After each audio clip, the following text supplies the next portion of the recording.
യേശുവിനെ പലപ്പോഴും ഒരു വി ഗാഡ് സ്റ്റെബിലൈസർ പോലെ. യേശു മെഷിയാണോ? അതെ. എങ്ങനെയുള്ള മെഷിയ അറിയത്തില്ല. നമ്മുടെ വീട്ടിൽ വി ഗാഡ് സ്റ്റെബിലൈസർ ഉണ്ടല്ലോ, വി ഗാഡ് സ്റ്റെബിലൈസർ കണ്ടിട്ടില്ലേ? എന്തിനാ വി ഗാഡ് സ്റ്റെബിലൈസർ വാങ്ങുന്നത്? 1,00,000 രൂപ കൊടുത്ത് വാങ്ങിച്ച ഫ്രിഡ്ജ് ഇടിവെട്ടി പോകാതിരിക്കാൻ. യേശുവിനെ പലപ്പോഴും ഒരു വി ഗാഡ് സ്റ്റെബിലൈസർ പോലെ. ജോലി പൊട്ടരുത്, കുഞ്ഞുങ്ങളുടെ ഭാവി പൊട്ടരുത്, വീട് പോവരുത്, ഇതൊന്നും പോകാതിരിക്കാൻ ജീസസ് ഇങ്ങനെ സ്റ്റെബിലൈസ് ചെയ്തുകൊണ്ടിരിക്കണം. എല്ലാ ആഴ്ചയിലും വന്ന് പ്രാർത്ഥിക്കുന്നതും ആരാധിക്കുന്നതും എന്തിനാ? ജീസസ് ഒന്ന് സ്റ്റെബിലൈസ് ചെയ്യണം. ഇങ്ങനെ ആടി ഒലഞ്ഞു പോകുന്ന ഇടിവെട്ടിയ ജീവിതത്തെ ഒന്ന് സ്റ്റെബിലൈസ് ചെയ്യാൻ വേണ്ടി മാത്രം. കർത്താവ് സ്റ്റെബിലൈസ് ചെയ്യുമോ? Of course.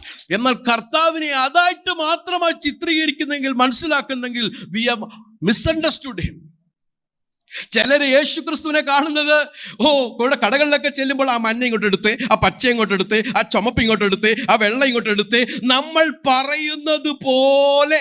അതായത് രാവിലെ 6 മണിക്ക് എഴുന്നേറ്റിട്ട് കർത്താവ് എൻ്റെ അടുക്ക വന്നിട്ട് ചോദിക്കുകയാണ്, മോനെ ബ്ലസ്സാ, നിനക്ക് വേണ്ടി ഞാൻ ഇന്ന് എന്തോ ചെയ്യണം എന്ന്. കർത്താവ് എല്ലാ ദിവസവും, കർത്താവിന് ഇതേ ഉള്ളു പണി, ഇതേ ഉള്ളു. എല്ലാ ദിവസവും എൻ്റെ കാര്യം നടത്താൻ വേണ്ടി വരുന്ന ഒരു കർത്താവിനെ മിസ്അണ്ടർസ്റ്റാൻഡ് ചെയ്യുന്ന ഒരു സമൂഹത്തിലാണ് നമ്മളായിരിക്കുന്നത്. ആ തലമുറയെ നോക്കി, പാപവും വ്യഭിചാരവുമുള്ള തലമുറ എന്ന് പറയുന്നത് ലോകക്കാരെ നോക്കിയിട്ടല്ല, അന്നുണ്ടായിരുന്ന മതഭക്തനെ നോക്കിയിട്ട്, അന്നുണ്ടായിരുന്ന മതത്തെ നോക്കിയിട്ട് പറയുകയാണ്, it is sinful and adulteress generation.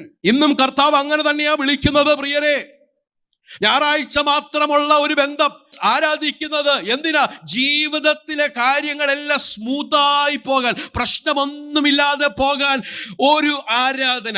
ഇവർ ചിന്തിക്കുന്നത്, ഞങ്ങൾക്ക് ഫേമസ് ആകണമെങ്കിൽ Jesus is the means to the end. യേശു ഒരു മാർഗമാണ് ഞങ്ങളുടെ ലക്ഷ്യത്തിലേക്ക് എത്താൻ. അതായത് എന്നെ കൊണ്ട് തന്നെ പറ്റത്തില്ല, അതിനെ ആരെ പിടിക്കണം? പറ്റുന്ന, ഇത് ചെയ്തു തരാൻ പറ്റുന്ന ഒരാളുണ്ട്. പേരെന്തുവാ? Jesus. So Jesus is just a means to the end. ലക്ഷ്യം വേറെന്തോവാ.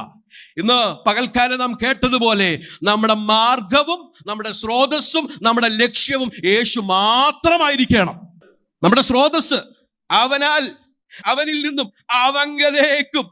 റോമാലേഖനം 11-ാം അധ്യായത്തിന്റെ അവസാന വാക്യം, from him, through him and to him. യേശുവിനെ ആരാധിക്കുന്നത് നമ്മുടെ ചില മനസ്സിൽ വെച്ചിരിക്കുന്ന ലക്ഷ്യങ്ങൾ അത് നേടാൻ യേശുവിനെ ഒരു മാർഗമായി കണ്ടെങ്കിൽ ഇന്ന് പകൽക്കാല ദൂത് കുറിച്ചിട്ട് കൊള്ളുക, വി ഹാവ് മിസ്അണ്ടർസ്റ്റുഡ് ക്രൈസ്റ്റ്.